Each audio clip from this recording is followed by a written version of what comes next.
Such a pleasure to be talking to Tony Chan, the president of Hong Kong University. First time that the university's been featured here, but Yes. you have been This is my to third Davos. time. This is my third time. And the invitation to Hong Kong University must show some kind of a step of progress in the work you're doing. Yeah, I would like to think so. You know, we went to the Summer Davos 3 times in China, you know, in Tianjin and Dalian. And we had these ideas lab there, sort of a tried out, an interview of sorts. I'm on the GOLF, the Global University Leaders Forum.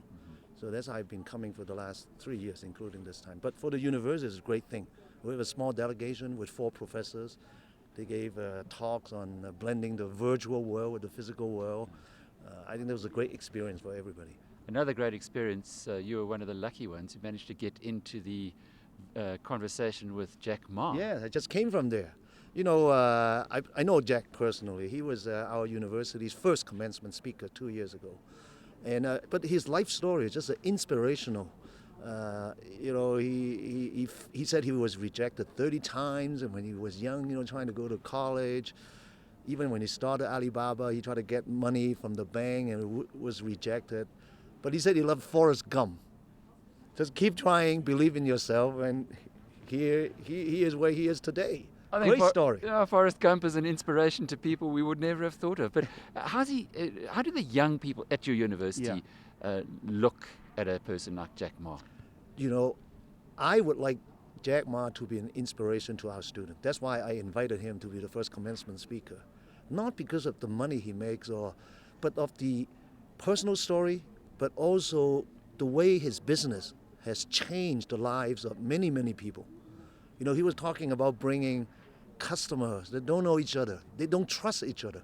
Now they're sending each other money and goods. Small business from Brazil, from Russia, you know, sending goods to China. And he thinks of this as an enabling thing. It makes everybody's life better. I think that's great inspiration. Davos prides itself on its science and technology. It says that it's good in lots of areas, but it has excellence in that field. Do you go along with that, being a specialist? I'm very glad that Davos is doing that. Well, there's an obvious reason why they want to do it. You know, science and technology is widely seen as an engine for innovation and to move the economy forward. So here we have a lot of economists, finance people, politicians who pays a lot of attention to that. But I think there's another reason. I think the people here, they're all very successful and smart people, no matter what you do. And science is part of human civilization. You know, people in the old days, Newton, Einstein, they were not thinking about money and, you know, but people have an intellectual interest in this. And if they're interested, they get to learn it, then maybe they can make some money and make a business out of it. I love this part of Davos. You know, it's not just about money. It's about culture, civilization. In addition to science, there's also art. You know, NGOs saving the world. I try to go to many of these sessions. Andrea Bocelli. I missed him. I only arrived on Wednesday morning. I was told about his big concert. And I couldn't get into his one-on-one. You know, it's just so popular. But I'm glad I got to Jack Ma. Well, Bocelli is not only a great tenor, but he also is blind and is working on eliminating blindness. There was a session on that, again, which pushes the boundaries of science. And I think that's a good point, isn't it? Yes. You know, neuroscience. I mean, it's the great frontiers for science. I think we don't understand how the brain works. We've got a very rudimentary idea of how the brain works. And it's not going to be just life scientists. It's going to be electrical engineer because, you know, is the wiring is electrical.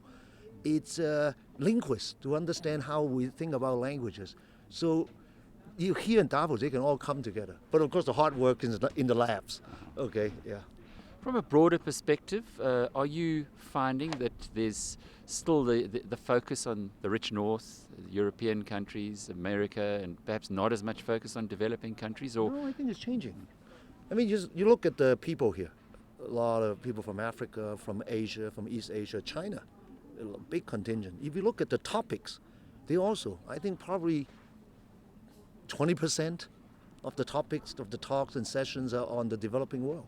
So I think this is great. I don't know the complete history of Davos, maybe in the older days. Even the university group that I'm on, there are a lot of people from South Africa, from Asia, including in addition to Europe and US, of course. Now, you mentioned South Africa. Something very close to our heart is Naspers' investment in Tencent. Yes. Do you have any view on how they're going to conquer the world? Oh, I know the founder, Pony Ma of Tencent. Tencent is a fascinating, company. Pony Ma started this, just basically on his own. It's kind of like Jack Ma, there's 3 Ma's in China.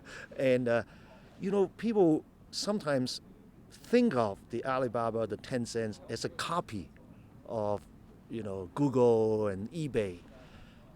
Perhaps in the beginning they were inspired, but I think, given 600 million subscribers, how many transactions a day, given the different cultural background, something great is going to evolve from there they can export to the rest of the world. I think we are watching it happen as we speak.